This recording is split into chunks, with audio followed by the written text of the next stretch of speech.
vamos a hablar de penes directamente y de la realidad. Es la vida. Tú quieres tener un pene más grande, quieres lo que hablamos siempre. Señor cirujano que vive de sus manos, ¿no? Yo iba en moto con 6 guantes. ¿Prefieres que te corten una mano o el pene? Pues el pene probablemente. ¿Ah, tú el pene? No, hombre, no me digas eso. ¿Es verdad? Porque ese paciente que ve su pene más grande, que está feliz, que está seguro de sí mismo, el pene va como un avión. Igual que el día que tú has tenido una noticia fabulosa y estás contento. Buenas tardes, estamos aquí con un invitado especial, que es el doctor César Noval. Viene de España, él viene a presentarnos una técnica quirúrgica, el engrosamiento y alargamiento del miembro viril. Él tiene una técnica especial que de hecho es patentada por él y fue reconocido en algunos premios internacionales en las publicaciones de esa técnica. Doctor César Noval, ¿cómo está? Gracias por venir aquí a la clínica a compartir estos secretos con nosotros. La gente se nos va a aburrir si empezamos así, tan protocolizado, así que vamos a hablar de penes directamente y de la realidad. Es verdad que he venido a hablar de cirugía de alargamiento de pene, pero hemos venido a hablar de muchas más cosas, sobre todo de sexualidad masculina, de por qué los hombres no hablan de su pene, por qué los hombres tienen problemas con su pene y nadie lo sabe, cómo podemos ayudarles, más allá de operar. Operar es una parte, pero hay otras tantas cosas en las que podemos ayudar. Y creo que le tenemos que dar a esto un punto de vida, de sí, somos cirujanos hablando de cirugía, pero hablando de una realidad social, y es que hay muchos hombres que tienen problemas con su pene, de comodidad, de seguridad, de tamaño, de lo que sea, que no hablan de ello, y que es verdad que hemos hecho una técnica tal, pero más allá de eso, que les podemos ayudar. Y ahora hablaremos de tema técnico y lo que quieras, pero yo creo que eso es lo más importante que tiene que dar en esta información que al final trasladamos. Justamente es una de las preguntas que le quería hacer si bien es cierto, las cirugías en hombres se han estado incrementando a lo largo de estos últimos años, pero todavía es un secreto sin voces muchas de las cirugías, ¿no? La gente no suele hablar mucho de cirugías en los hombres y mucho menos de algo que envuelve la parte de la zona íntima, ¿no? ¿Cómo es que los pacientes llegan a ti para esta cirugía? ¿Qué clase de pacientes llegan a ti? No, son pacientes normales, exactamente igual que tú y que yo, unos guapos, otros menos guapos, unos muy altos, otros no. A mí me sorprende a veces porque digo, jolines, gente que tiene 2 niños, guapísimo, viene perfecto vestido, una persona de éxito absoluto, pero tiene ese pequeño, no problema, esa idiosincrasia que le genera una cierta inseguridad. Y llegan a nosotros pues porque un día ven un vídeo en YouTube de la cirugía o se lo plantean que están un día tristes en casa y lo buscan porque no se habla de esto, entonces no se conoce. Y generalmente vienen con mucho miedo y con mucha inseguridad porque los propios médicos no tenemos formación de esto. Pero yo te cambio la pregunta. ¿Tú contarías que te quieres operar de alargamiento de pene? Pues habitualmente trataría de conservarlo como un secreto, que es un poco difícil, ¿eh? Pero ahora, yo no sé qué clase de pacientes llegan a ti. Si hayan pacientes con un micropene... No. El 90% o el 99% no lo tengo en estadística porque, mira, una cosa que pregunta mucho la gente es ¿qué es un micropene? O yo tengo micropene, o ¿cuál es el tamaño medio? ¿Qué más te da el pene de los demás? ¿Qué más te da? Yo mido casi 1,80, digo casi porque prefiero... y tengo complejo de bajito y no pasa nada. Y me da igual cuál sea la media, es mi complejo. Y lo manejo como yo quiera y me río de mí mismo, pero en el fondo me da rabia. Mi padre es más alto que yo y mi mujer lo primero que me dijo un día en un ascensor fue «Eres el novio más bajito que he tenido». Y yo, pues oye, maravillosa tarde, ¿eh? Fantástico. Es la vida. ¿Qué más te da cuánto le mida el pene a tu vecino o en tu pueblo o no? Tú quieres tener un pene más grande, quieres lo que hablamos siempre. Yo me mato a ir al gimnasio como muy sano tal, porque creo mucho en el anti-aging, en estar bien conservado, en el botox, costoso así, dentro de cosas naturales. Eso es algo normal en una persona, tener miedos e inseguridades. Yo no sé en Miami cómo está el tema del injerto de pelo, pero hace 10 años en España yo tenía amigos que... Yo nunca he hecho injerto de pelo, es una cirugía aburridísima, pero me parece muy guay. Y venían pacientes y me preguntaban a escondidas, pacientes amigos, en una cena, oye, tal, he estado mirando para ponerme pelo, pero claro... Ahora no es así. Pues sí. Ahora la gente... Ahora se rapan y dicen, mira, me han puesto 3.000 folículos aquí, 2.000, le voy a dejar la raya a la derecha y después que me ponga aquí Cristiano Ronaldo 7. ¿Vale? Y lo hablamos con naturalidad. ¿Esa naturalidad llegará al pene? Tardará mucho. Pues me imagino que sí. Bueno, algunas culturas, por ejemplo en el caso de Brasil, las pacientes que se operan normalmente lo dicen porque solo se puede operar a la gente de élite. Entonces eso les da cierto estatus social a las pacientes, mientras que en el resto, probablemente en Latinoamérica, la gente trata de ocultar. Entonces, Claro. cuando vengo en Perú, la gente no dice cuando se va a operar. Es más, si se operan, inclusive, tratan de ocultarlo o negarlo. ¿Las mujeres también? Las mujeres también. Las mujeres. Es parte de la idiosincrasia. Pero es una evolución. Cuando yo empecé a ejercer hace 15 años, las mujeres igual venían y decían, dile a mi marido que tengo un bulto en el pecho y que por eso me tienes que poner una prótesis. Yo siempre decía lo mismo, yo no voy a mentir, es tu marido, le das tú la información, yo saldré y le diré, ha ido todo bien. Pero ahora me pasa con los hombres. No le voy a contar a mi mujer que me he hecho un alargamiento de pene, ¿qué le digo? Aquí sí que me mojo y le digo, mira, dile que tenías una hernia y que al corregirte la hernia ha mejorado el flujo de sangre al pene y que por eso ahora, pues porque se va a dar cuenta. Y bueno, pues nos reímos, pero a mí en el fondo me da pena. Me da mucha pena porque... Y es lo que te decía al principio. Y por eso ya hace tanto tiempo que yo en lugar de doctor quiero que me llamen César. Es que no quiero ese cliché, esa distancia, porque son personas que lo pasan mal.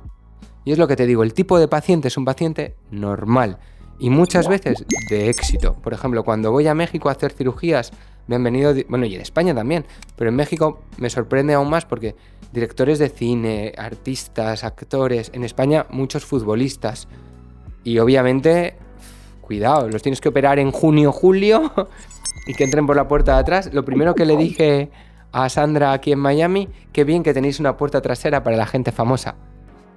Es cierto, porque yo pienso en eso. De hecho, yo en España operaba en un hospital muy grande y dejé de operar ahí, me fui a una clínica súper pequeña porque mis pacientes, cuando estaban en el recovery, había enfermeras que iban a ver, tal, se hablaba, o cuando llegaban a entregar los documentos antes de la cirugía, se sentían un poco incómodos, a ver quién está al lado, escuchando si pone faloplastias y tal. Estamos todavía en esa situación, pero bueno, gran parte de mi trabajo es ayudar a romper esos clichés. ¿Alguna vez te ha llegado algún paciente que ha dicho, acá no hay nada por hacer, todo está bien? O sea, ¿que yo le haya dicho eso? Sí, va a lo mejor un tamaño más grande de lo que esperabas. Mira, volvemos a lo de antes y es muy buena pregunta, porque para esta cirugía no hay un criterio médico, sino que es un criterio más personal del paciente. Yo, si tienen un gran complejo, siempre lo primero que les digo es ve a un psicólogo y que te ayude, o a un sexólogo, porque las cirugías, me da igual que hablemos de pecho, de nariz o de lo que sea, las cirugías no curan los complejos. Mi punto de vista es que puede ayudar la cirugía. No sé si tú opinas lo mismo. Pues sí. Pero no cura el complejo. Y respecto a ¿tienes demasiado, no te hagas la cirugía? Mira, como cuando uno me dice mi mujer me ha dejado porque la tengo pequeña. Lo primero que te voy a decir es ¿qué suerte tienes? Esa persona no merece estar en tu vida. Porque si mañana tienes un cáncer de pene, ¿qué? ¿Te va a dejar? ¿Porque te la tengo que amputar? No. Entonces, sí que es cierto que yo hay veces, sobre todo gente joven, yo a menos de 21 años, 22, no opero. Les digo que tranquilidad, que la vida no se soluciona con cirugías. Pero tampoco hablo... Lo que yo intento hacer es hablar mucho con el paciente y entenderle, que me explique sus porqués. Sin justificarse, ¿eh? No me tienes que justificar, me voy a operar porque me mide tal, pero que me cuentes tu vida. Y a partir de ahí ya veré hasta qué punto lo necesitas, que es algo que aprendí de los transexuales. Si vienes y te llamas Laura y me estás pidiendo una faloplastia y me has puesto Laura, no estás teniendo una experiencia de vida real como Laura. Como Antonio, porque vas a ser Antonio primero. Pues lo mismo aquí. Cuéntame tu vida y yo veré en qué te puedo ayudar. Ahora, en la elección de pacientes que tienes, ¿cuáles son tus parámetros para ellos? O sea, ¿qué te hace elegir? ¿Qué hace que saques al paciente que no es candidato? Sí, te entiendo perfectamente. Criterios de exclusión principalmente. Es verdad que los casos secundarios, estuviste conmigo hace 2 días en un caso secundario muy complejo, que mientras lo estábamos operando todos pensábamos en nuestra cabeza, ¿por qué nos metemos en estos líos? Pero después son los pacientes más agradecidos. Pero grosso modo, en un paciente primario, yo la suerte que tengo es que trabajo con una psicóloga muy buena, entonces siempre la primera call, y aquí vais a hacer lo mismo, que es lo que yo he hablado con el equipo de The Method, la primera call tiene que ser en una persona con training de psicología. Me da igual que sea un psicólogo estrictamente, yo lo prefiero. En mi clínica en Valencia es una psicóloga con la primera que hablan, entonces ella me hace un primer filtro. Porque hablamos de una cirugía y una cirugía implica expectativas. Y muchas veces los pacientes, y supongo que compartes la opinión, de hecho lo estuvimos hablando, escuchan lo que quieren y solamente ven la parte buena. Es verdad que la tasa de complicaciones de esta cirugía es muy baja, muy muy baja. Pero la expectativa que yo tengo de ganar 4, 5, 6 centímetros, la media son 4,8 en reposo y 4 en erección. Esa es la media de ganancia. Esa es la media. Tu caso es tu caso. Y no te puedo prometer ni 0, ni 1, ni 3, ni 7. Lo veremos en la cirugía. Entonces, en este caso es que hacemos una primera criba de expectativas realistas. Y entender que la cirugía no es una magia, que yo te opero y al día siguiente tienes el pene que soñaste. Es un proceso, porque además, como trabajamos con células madre, tienen que crear tejido, el injerto tiene que prender y los puntos se tienen que reabsorber. En el caso, ¿qué hace especial la técnica que tú tienes con respecto a las otras técnicas de enlargamiento de pene o de engrosamiento de pene? Como existen fillers, existen prótesis de pene, algunos urólogos hacen la sección completa del ligamento. ¿Qué es lo que hace especial esto? Mira, lo primero que es que yo empecé a hacer cirugías de alargamiento de pene porque hacía cambios de sexo y tenía pacientes que me habían visto en televisión y me decían, oye, si haces cambios de sexo, ¿no me podrías hacer un alargamiento de pene? Que es parecido a la zona, por lo menos es menos difícil. Y yo, en los libros clásicos de cirugía plástica, en el Nelligan, en tal, lo que te contaban era que no funcionaba y que ganaban medio centímetro. A raíz de hacer los alargamientos de pene, los transexuales, las faloplastias y las vaginoplastias, fui aprendiendo cómo podía liberar el ligamento, hacer el flap ese que hacemos para evitar retracción, un poquito creando técnica. Entonces, respecto a las técnicas clásicas, las dos principales ventajas son, uno, que eliminamos o disminuimos, mejor dicho, la posibilidad de retracción al colocar un flap entre el ligamento y el hueso. Y la segunda, que para mí es importantísima, es que no cortamos el ligamento, lo liberamos a nivel de la unión con el hueso. Y eso me permite disminuir mucho los riesgos a nivel de tocar el pene, pero también me permite que la ganancia que tengamos sea mayor. Y a colación de lo que me decías, sé que en Miami, especialmente durante muchos años, se han hecho secciones completas de ligamento suspensorio. Mi filosofía es máximo beneficio con mínimo perjuicio, mínimo ratio de complicaciones. Si yo te corto el ligamento completo, me estoy metiendo en la parte casi prostática del pene. Tengo las arterias penianas. La erección se me va a ir hacia abajo. Voy a tener un pene enorme, pero la erección va a ser hacia abajo. ¿Para qué? No. Gano menos, pero que el pene funcione perfecto, que el pene vaya hacia arriba, que tenga una buena erección. De hecho, nosotros llevamos más de 4.000 casos hechos y alteraciones sensitivas o de erección no hemos tenido. 0. ¿El ángulo de erección va a ser casi similar al que tenía anteriormente? Cambia en los pacientes. Aquí no dependemos solamente del ligamento, sino si el pubis está en anteroversión, en retroversión, la relación anatómica con el pene. Pero el grueso del trabajo del ligamento, el punto pivotante es el punto posterior. Cuando yo subo algo hacia arriba, tirando de aquí, tira de abajo, no de delante. Entonces la parte que liberamos prácticamente no está implicada en el ángulo de erección, y sí que los pacientes que tienen el pene muy hacia arriba, hacia el ombligo, puede bajar 3-4 grados, pero en mi experiencia, y he aprendido con los años, porque yo pensaba que sí que bajaría un poquito el ángulo, es que tengo pacientes que me piden bajarles el ángulo, porque lo tienen muy hacia arriba, y es muy difícil, porque dependo más del pubis y de la parte interna del ligamento que de la parte que nosotros vamos a tocar. Yo he estado viendo algunas de tus publicaciones y vi que hasta el año que fuiste premiado ahí con un premio de España tenías alrededor de 2 casos. Ahora me imagino que es tener alrededor de probablemente más de 6.000 casos, que te escuché la última vez que mencionaste. Y lo que vi es que en el procedimiento haces una inyección de células madre stem cell. Exacto. En los estudios que tienes, esto, ¿en cuán beneficioso es para el paciente? Bueno, considerando que hay pacientes de diferentes edades, puedes tener un paciente a lo mejor de 65 años que le hace... Y de 80, sí. Por los que haya, imagino que eso te ha dado algún resultado que puedas que has estado registrándolo o has podido publicar con respecto a las células madres y la mejoría del miembro viril en la anatomía y en Totalmente, la función. sí, entiendo la pregunta perfectamente. Mira, no hemos hecho una publicación respecto al efecto más allá de incremento de grosor de las células madre en el pene, porque a la hora de hacer un estudio con rigor, tú tienes que aleatorizar y tienes que tener parámetros lo más tangibles posibles. Por ejemplo, muchos pacientes me piden que pongamos fotos del antes-después en erección, pero éticamente, médicamente, incluso legalmente, pedirle a los pacientes fotos en erección está muy al límite, tanto en el antes como en el después.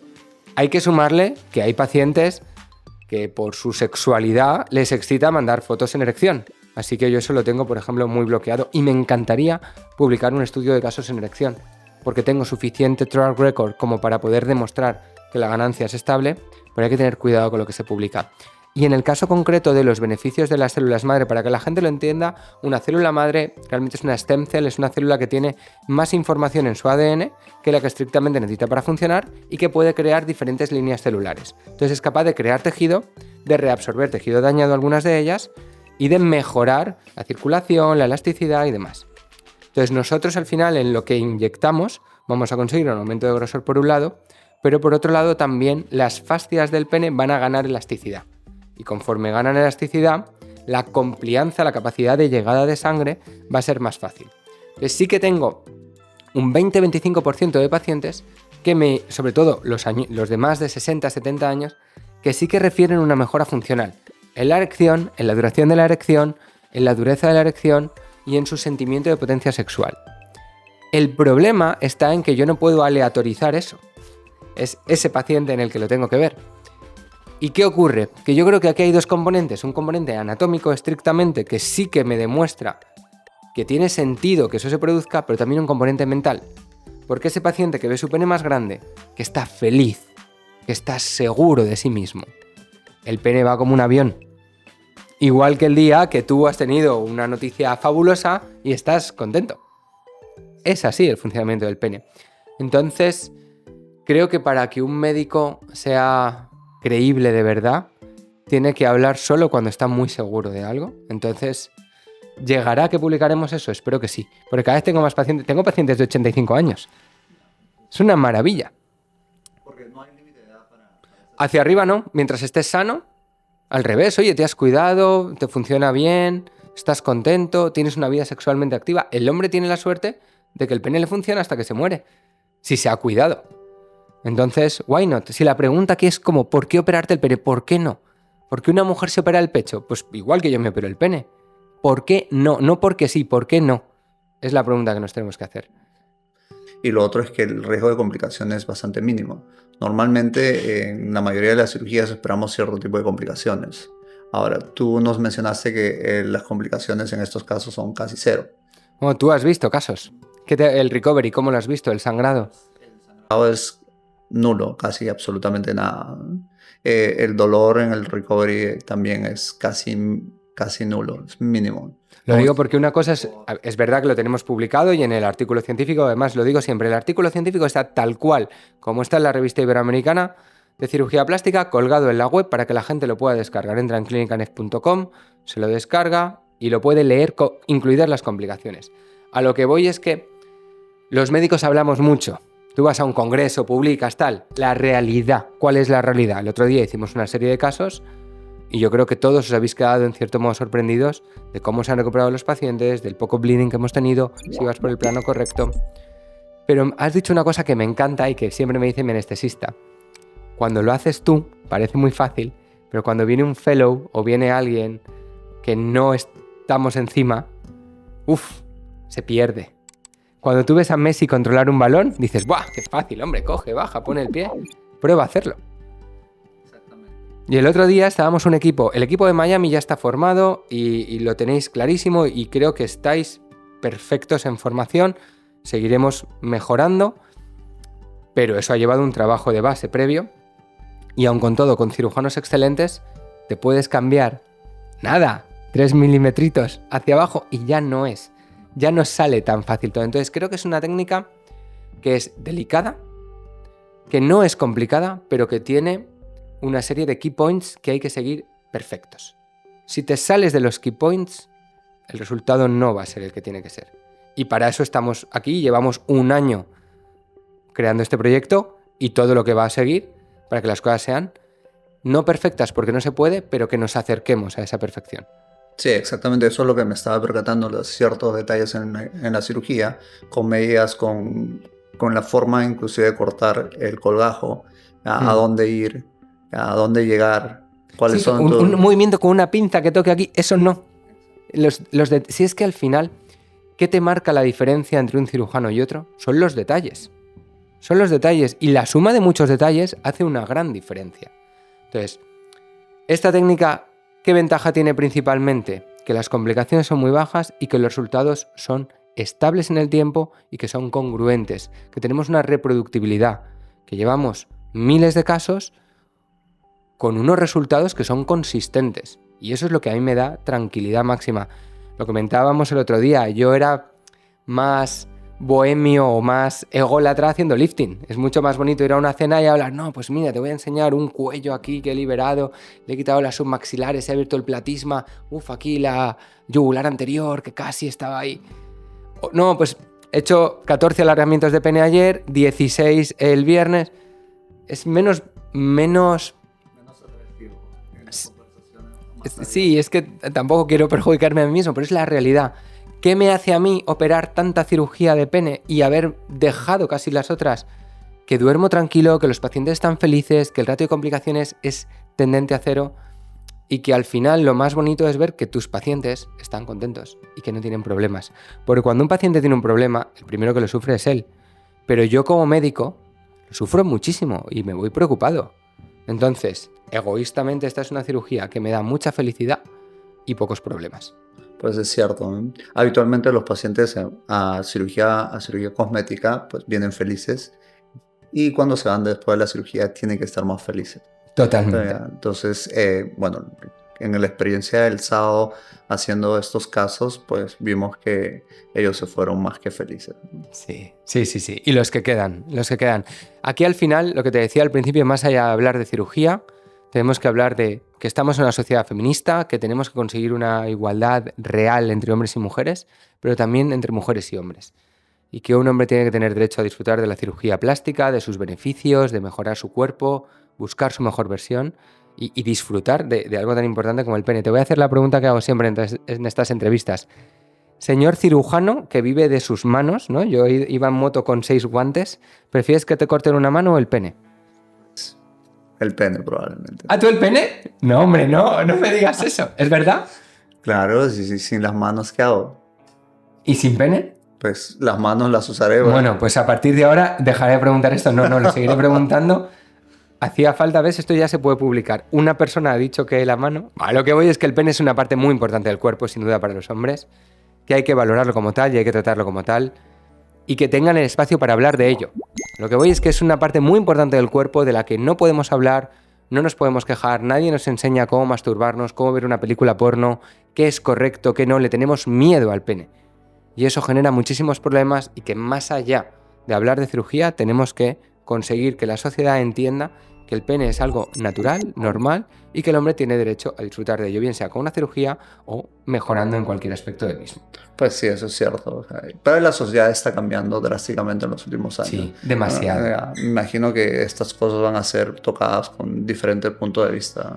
Y por eso surgen los ácidos hialurónicos, las mallas, los penumas, que al final, sin criticar a ninguno de ellos, sí que es cierto que, por ejemplo, el ácido hialurónico pues se pone debajo de la piel. Entonces la tasa de granulomas son muy altas. Si lo pusieran subfascial, pues, pero hay que abrir primero el ligamento suspensorio, lo que hablábamos el otro día.